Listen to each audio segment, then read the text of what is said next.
morning. Got a frog in my throat. Oh shoot. I usually clean out my nose and my ears, and I forgot to do that. Oh well, I've got some Q-tips in here anyway. Anyway. Good morning, it is Saturday. It's also, we're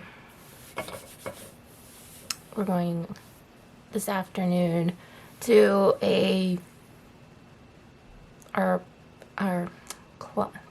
client, no, a friend of ours farm, and then we're gonna eat and basically have a picnic outside and do activities. I don't know what's all going down. I don't know, but we'll see. I know we're eating and there's probably be games. That's all I know. I don't know who's all going. I can only assume, but I'm not gonna always do that because, you know, I don't want to assume things. But anyway, flannel kind of day. It's warm enough for it, or warm enough for it. It's cool enough for it. Yeah. So I'm gonna try to get some things done, like my lesson at least. Try to get the bathroom clean. I do have some time before we leave.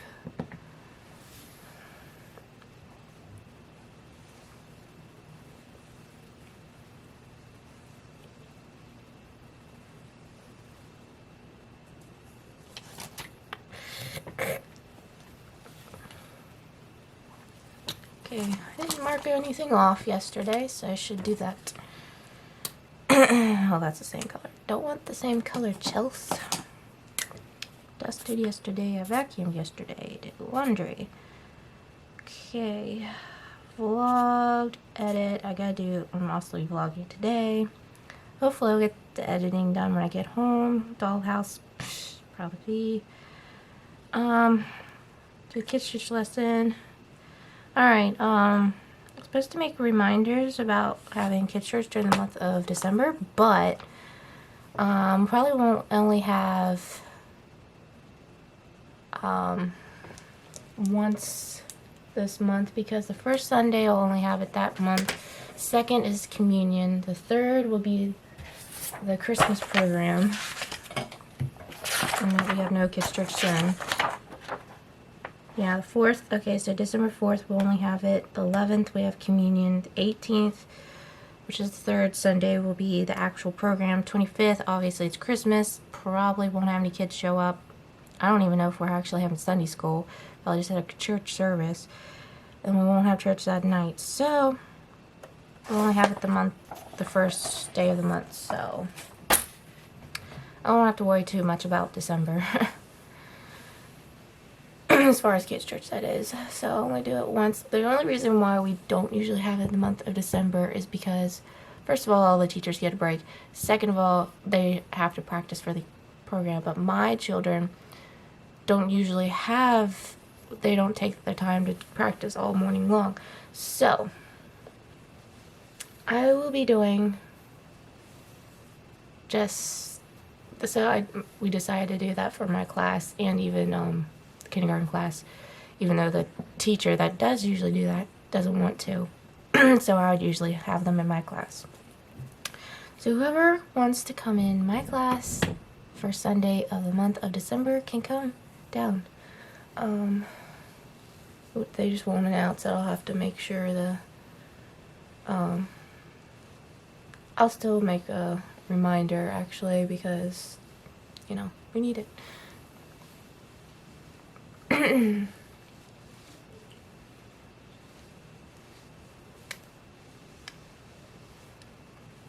Because it won't be in the bulletin or at all. It'll just say no kids' church the month of December, and then it won't say it, and they won't say it at the pulpit, so, or they'll say no kids' church.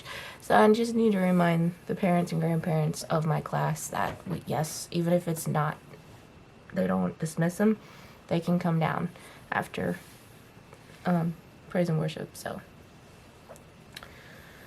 just for that Sunday, and then I'll remind them that the other Sundays are not going to.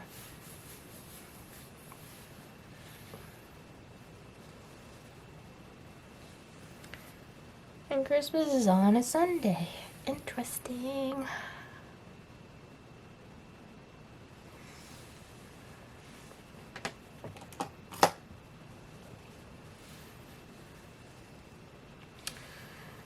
Anyway, Zachary got home safe and sound. He had a good time. He got pizza, which is his favorite meal, honestly, besides Chinese or Japanese sushi or whatever. He likes hamburgers too from Burger King. It's his favorite currently. It's just Burger King. Anytime we ask him what fast food he wants, Burger King. Okay, bro. Of course, we're kind of limited with Mom. She can't have a lot of things because of gluten allergies, so I usually just end up succumbing to whatever she wants, which is usually Taco Bell or Chipotle. Sometimes Chick-fil-A, but we haven't had that in a while because they keep messing up our order. So we haven't gone there in a while.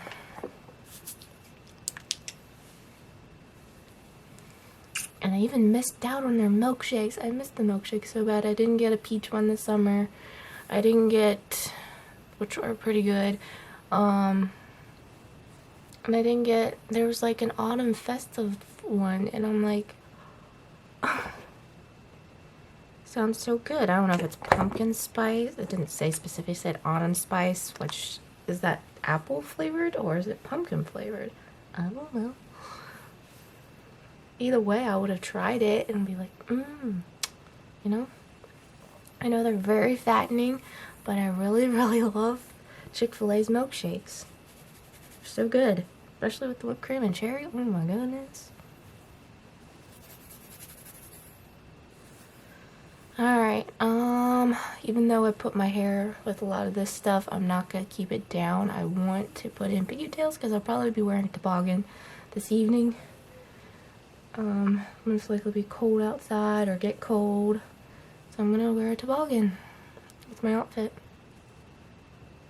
So I'm gonna put my hair in pigtails or down pigtails.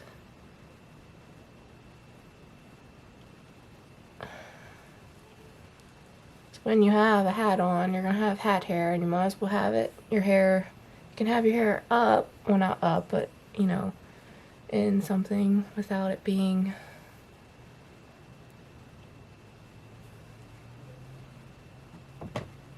in the way at the same time, if that makes any sense whatsoever. I don't know.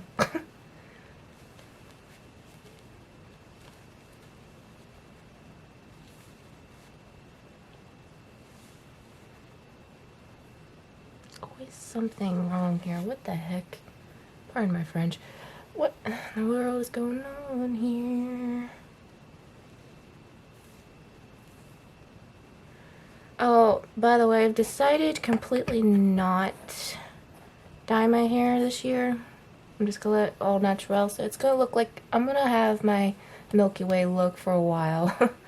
I decided I think my hair is gonna take a while for it to completely deplete of the dark brown. So yeah, I decided to, whatever, I guess, whatever about that thing over there, to just let it go. I still have like 3 boxes of hair dye left, and hopefully they don't expire. I think I've even used expired hair dye before, and it didn't bother me, so it'll be fine. So I'll keep those for next year whenever I use them again. But I won't be using it for a while because I'm letting it go natural, and then I'm going to try to do my hair professionally done in May, which I'm looking forward to that. Hopefully it turns out well. I might have to buy my own hair dye because the lady said she didn't have a certain color, and I'm going to have to probably buy it myself, which is perfectly fine. I don't mind buying the hair dye. It's not that expensive, honestly. So, and I'll just get her to professionally do it. So I don't miss anything. Bangs. They are such a pain in the rear. I don't know why I'm looking in the viewfinder when there's a mirror completely behind me here. I could just do it behind in the mirror. Makes no sense. I make no sense sometimes. I can understand if I was doing this without a mirror in front of me, but there's a mirror right in front of me. Like, what is wrong with me? I don't know. Well, that one seems up more than that one. Weird. Yeah, anyway. That's what we're going with. There's a hair.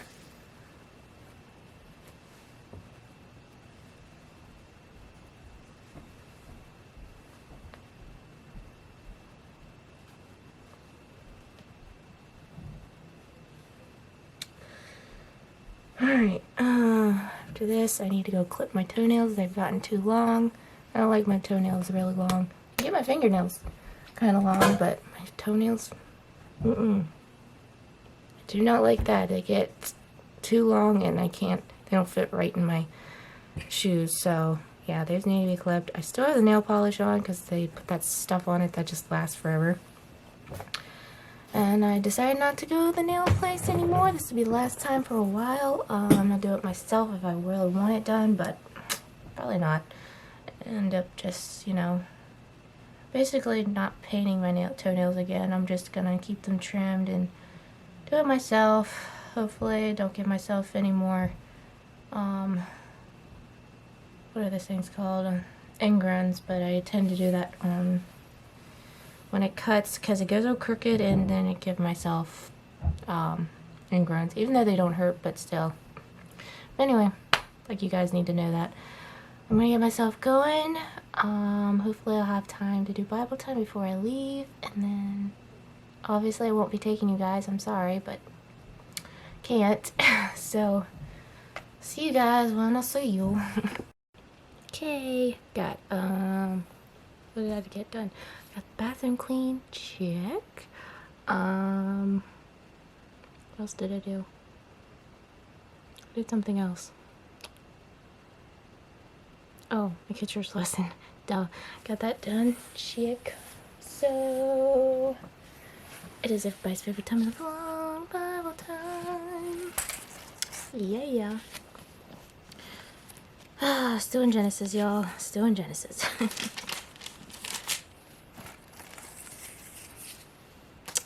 Alright, chapter 48. Jacob blesses Manasseh and Ephraim, which are Joseph's sons. One day, not long after this, word came to Joseph, "Your father's failing rapidly." So Joseph went to visit his father, and he took with him his two sons, Manasseh and Ephraim. When Joseph arrived, Jacob was told, "Your son Joseph came to see you." So Jacob gathered his strength and sat up in his bed. Jacob said to Joseph, "God Almighty appeared to me at Luz in the land of Canaan and blessed me. He said to me, 'I will make you fruitful and I will multiply your descendants. I will make you a multitude of nations, and I will give this land of Canaan to your descendants after you as an everlasting possession.' Now I am claiming as my own sons these two boys of yours, Ephraim and Manasseh, who were born here in the land of Egypt before I arrived. They will be my sons, just as Reuben and Simeon are. But any children born to you in the future will be your own, and they will inherit land within the territories of their brothers Ephraim and Manasseh. Long ago, as I was returning from Paddan Aram, Rachel died in the land of Canaan. We were still on the way from distance from Ephrath, that is Bethlehem. So with great sorrow I buried her there beside the road to Ephrath." Then Jacob looked over at the two boys. "Are these your sons?" he asked. "Yes," Joseph told him. "These are the sons of God has given me here in Egypt." And Jacob said, "Bring them closer to me so I can bless them." A little sidebar called Never So Bad. When Joseph became a slave, Jacob thought he was dead and wept in despair. But eventually God's plan allowed Jacob to remain not only his son, but his grandchildren as well. Circumstances are never so bad when they are beyond God's help. Jacob regained his son. Because he belonged to a living God, because we belong to a loving God, we need never to despair. We never know what good he will bring, out of a seemingly hopeless situation. Jacob was half blind because of his age and could hardly see. So Joseph brought his boys close to him, and Jacob kissed and embraced them. Then Jacob said to Joseph, I never thought I would see your face again, but now God has let me see your children too. Joseph moved the boys, who were at their grandfather's knees, and he bowed with his face to the ground. Then he positioned the boys in front of Jacob. With his right hand, he directed Ephraim toward Jacob's left hand, and with his left hand he put Messiah at Jacob's right hand. But Jacob crossed his arms as he reached out to lay his hands on the boys' heads. He put his right hand on the head of Ephraim, though he was the younger boy, and his left hand on the head of Manasseh, though he was the firstborn. Then he blessed Joseph and said, May the God before whom my grandfather Abraham and my father Isaac walked, the God who has been my shepherd all my life to this very day, the angel who has redeemed me from all harm, may he bless these boys. May they preserve my name and the names of Abraham and Isaac, and may their descendants multiply greatly throughout the land, or the earth. But Joseph was upset when he saw that his father placed his right hand on Ephraim's head, so Joseph lifted it to move from Ephraim's head to Manasseh's head. No, my father, he said, this one is the firstborn. Put your right hand on his head. But his father refused. I know, my son, I know. He replied, Messiah will also become a great people, but his younger brother will become even greater, and his descendants will become a multitude of nations. So Jacob blessed the boys that day with his blessing. The people of Israel will use your names when they give a blessing. They will say, May God make you as prosperous as Ephraim and Manasseh. In this way, Jacob put Ephraim ahead of Manasseh. When Jacob said to Joseph, Look, I am about to die, but God will be with you and will take you back to Canaan, the land of your ancestors, and beyond what I have given your brothers. I am giving you an extra portion of the land that I took from the Amorites with my sword and bow. That is chapter 48. 49 we'll get into next week. Thank you, Lord, as always, for your living, breathing word. Okay. I am thirsty. I also think I have a slight headache because I'm not staying hydrated enough.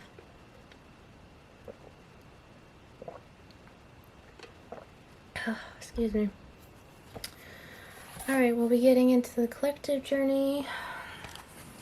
I read my part that I was supposed to read. We're going to read chapter 10. And this is an interesting title. It's all about you, and it's not about you at all, because it's all about God, right? Alright, listen carefully. Unless a grain of wheat is buried in the ground, dead to the world, it is never any more than a grain of wheat. But if it is buried, it sprouts and reproduces itself many times over. John chapter 12, verse 24. And again, this is the MSG version. Okay, I wasn't a natural born leader. This is Lisa talking, by the way. I wasn't a natural born leader, not the who's who of the youth group. I can relate. When I arrived on the Bible college campus I attended, I was insecure, homesick, unsure of myself, and scared. That describes me so well. But I knew I was doing what God wanted me to do and that I was where He wanted me to be. I did not make choir. This is in quotes. Funny, because I would end up being a worship pastor. Or travel with the ministry groups. This was a big deal. I often felt overlooked and I was afraid to speak up in class.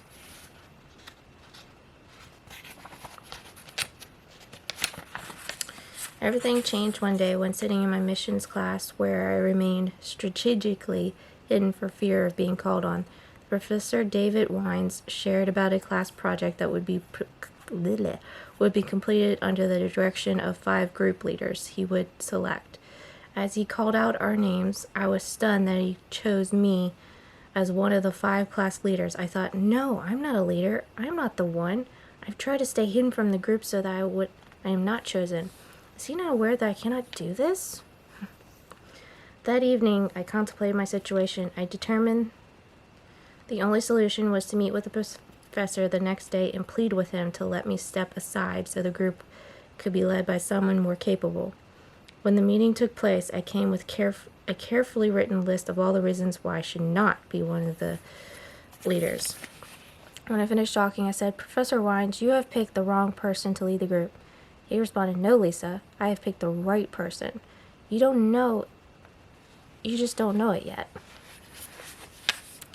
Moses, at his burning bush experience, tried to give many convincing arguments to God as to why others would not follow him. The underlying truth for Moses and for all of us is that none of these reasons have substance in the light of the one who calls. That is God. In this amazing dialogue, Moses experienced a great paradox of calling. God is saying, in essence, it is all about you because you are the one I have called, meaning us, and it's not about you at all because it was about me, God, and my work in it and through you. The word leading has a variety of meanings: main, chief, prime, most significant, and most important. When compared to Jesus' leadership model, however, none of these words or phrases seem relevant. Jesus chose to wash feet before having his feet tended to. He taught a principle of the last being first and the first being last. Can you imagine what a vision team meeting would look like with the early church team? Peter would have spoken up and said, "Hey everyone, we are entrusted with this treasure. Jesus left the message with us. What should we do?"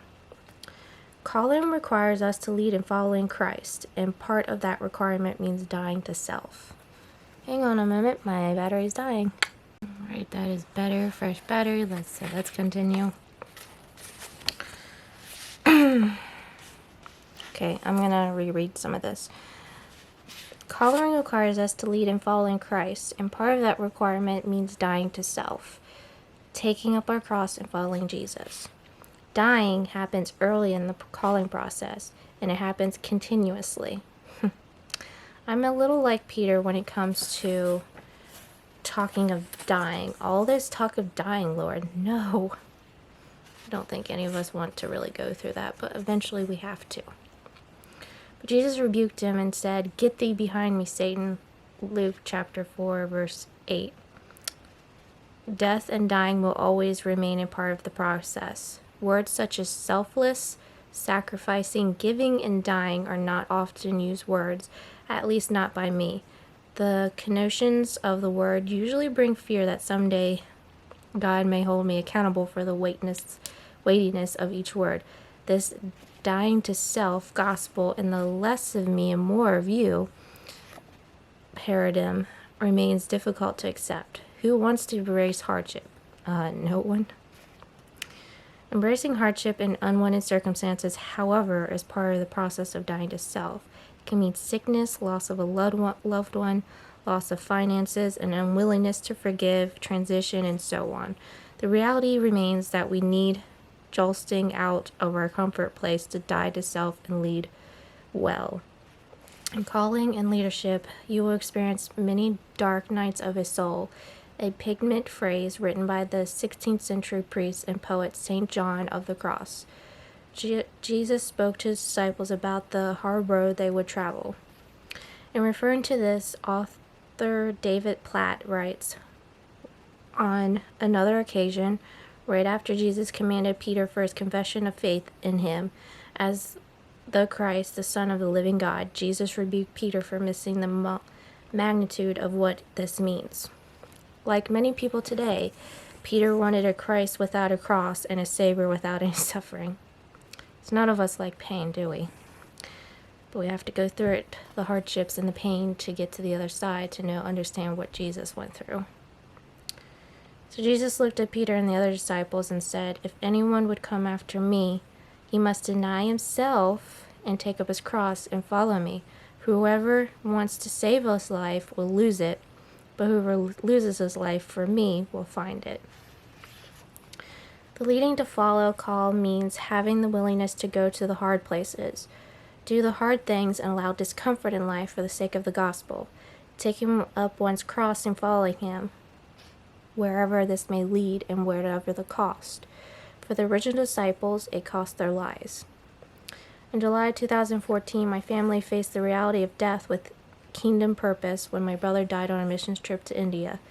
The accident occurred while he, along with men from his church and the missionary, trekked through the Himalayas to share the gospel. After his death, the missionary recounted a story about Terry that happened a few days earlier. They met at a base camp to review a list of helpful rules to follow for relating to the people and understanding their culture. At the end of this session, Terry approached the missionary privately and said, "At the end of this trip, I'm going to give you another one to add to your list."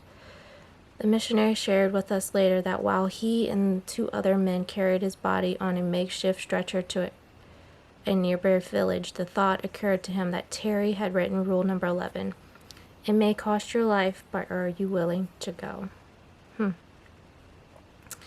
That idea that you and I will experience literal death for the cause of Christ is unlikely, but Jesus speaks of a spiritual principle that leaders cannot ignore, dying to self. Now, that might change over time. We might experience literal death, who knows, depending where we are led to. Might be sent to a different country. It might even happen in this country. We don't know yet. As the world keeps getting corrupted more and more, who knows? It might be so bad that we might die for our belief here in the U.S. So we've got to prepare ourselves, sincerely. And not think we have all the time in the world, because we do not. Leaders must take up their cross and follow Jesus. They must lead to follow. While this usually does not make sense, it remains a practice that leaders must apply. The reciprocal part of calling happens in death. John chapter 12 verse 24 states that unless a kernel of wheat falls to the ground and dies, it remains only a single seed. But if it dies, it produces many seeds. Okay, here's our reflection questions. You may write these down if you please. Number 1, is there a place in your calling that you're insecure, unsure, or afraid?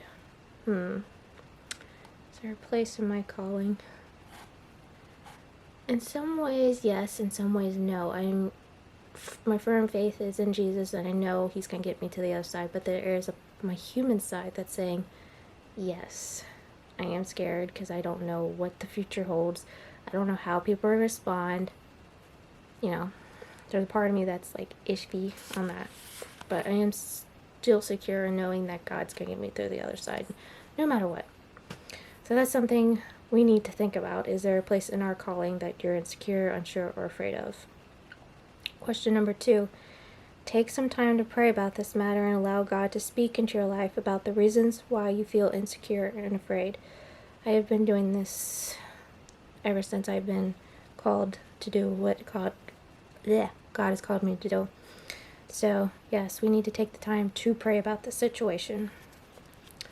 Question number 3, have you ever had a burning bush moment? Oh, yeah. I've had a burning bush moment where I made excuses and just thought, I can't do this, I can't do this, I can't do this. And God's like, but I am right here. I've got you.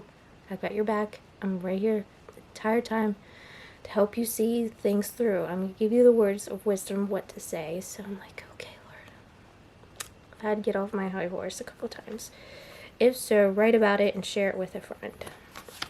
So, for me, my burning bush moment was at 25, basically when I knew I was going to start this ministry, as far as putting stuff out there on the internet.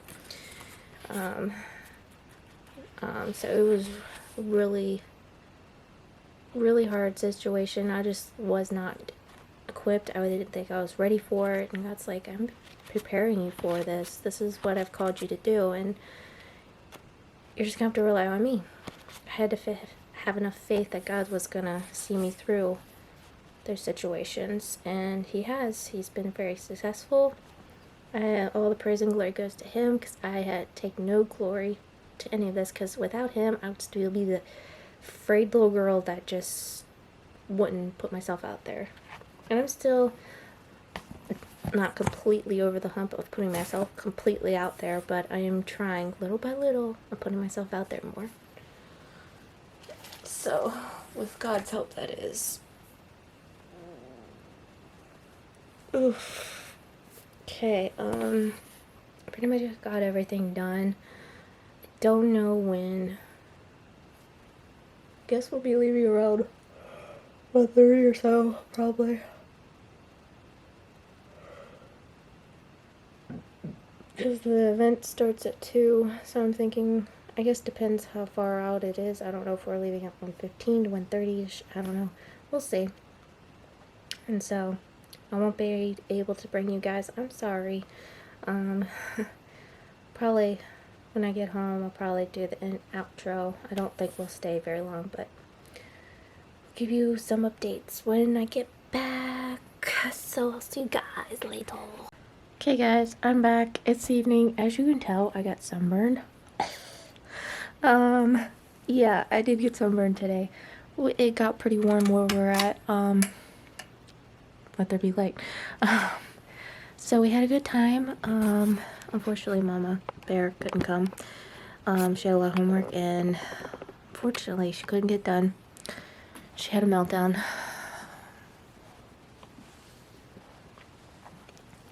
Which is unfortunate. I felt bad for her when she found out when she had it. She basically cried for like an hour. Guys, it's hard to keep feeling and seeing the way she is. I hate that she is seriously going through this. It's mind-boggling how hard she's working and yet she's not getting anywhere with it. So I told her I support her in any way, shape, or fashion. I knew this semester was going to be hard. I knew she was making a huge mistake by going into this, and she agrees. She made a huge mistake. I'm not saying I'm telling her I told you so, because that's what does that do? It doesn't make it do any good. It doesn't make her feel good. Shouldn't be, you know, in your face type vibes. No, I'm not gonna do that. So we're both in agreement that she needs to get her health in check. She needs to get the proper diagnosis of what's going on with her brain and everything else, her whole body. She needs to get some counseling, and she's in agreement. We're all in agreement. We need to work together as a family. We need to work on things. So please, please, please pray for us. Sincerely. We need it. All the prayers that we can get. Because it is draining for all of us. Not just her, but for all 4 of us. It is draining. And we're just like, you know? So, anyway. Besides that, we had a good time. We had some 4-wheelers and stuff, so we went on some rides. My brother got to drive, and I got to drive, which was pretty interesting, and I was pretty good, not gonna lie, even though I don't have my license, but I do mow, so that gave me some practice. So, and it's not like there's a lot of pressure. I mean, it was kind of, because I didn't know where I was going half the time. But still, nonetheless, it was a lot of fun. It was I wish I brought my camera, guys. I wish I did. Because it was so, so beautiful. There were so many sceneries.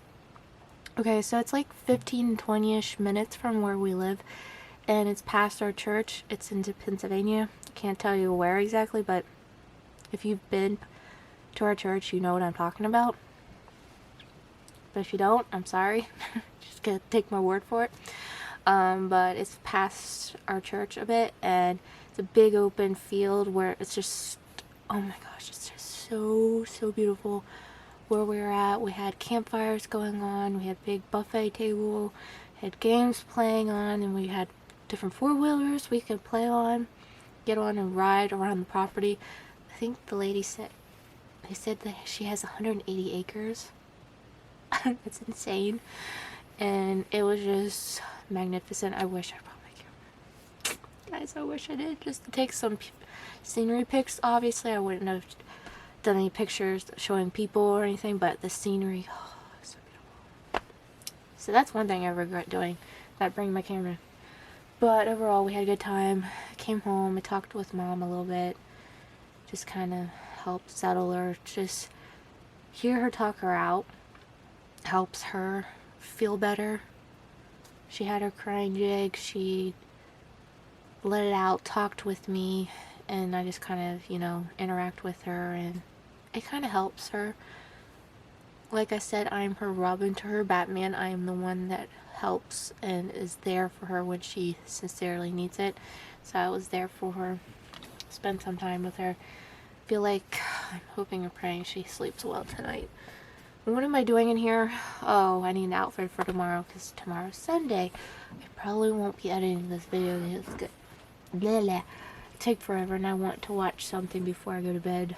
So, it's going on 8:30ish.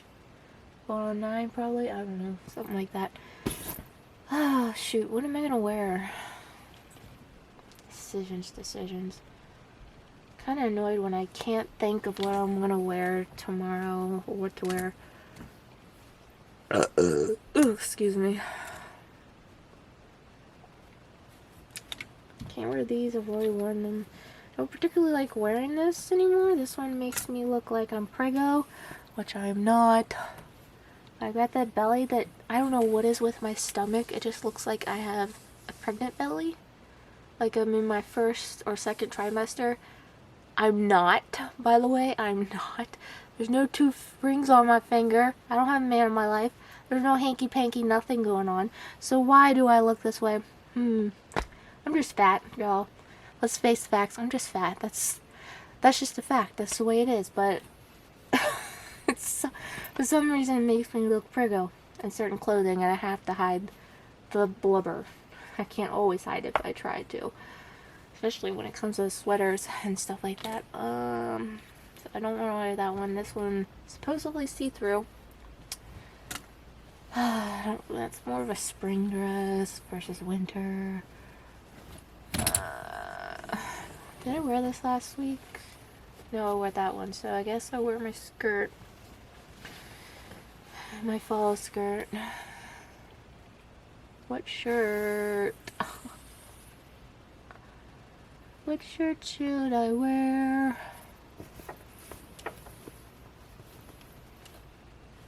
The shawl. What is this? Orange, blue.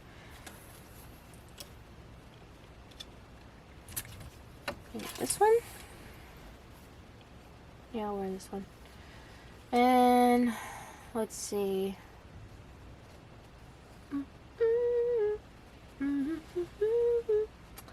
Blue, I guess brown. Ooh, I could wear this sweater with it. I don't think I've worn this in a while. I don't know if I wore this last year or not. I don't think I wore this yet. Man, that'll look good. Don't you think? And then I already wore my orange ones last week. My leggings, that is. Is there green in this? I mean, I can throw green in there. No, oh, you know what? I'll wear my blue looking one, the pattern one, even though there's a lot of pattern in my skirt, but whatever. Who cares? This is what I'm going for.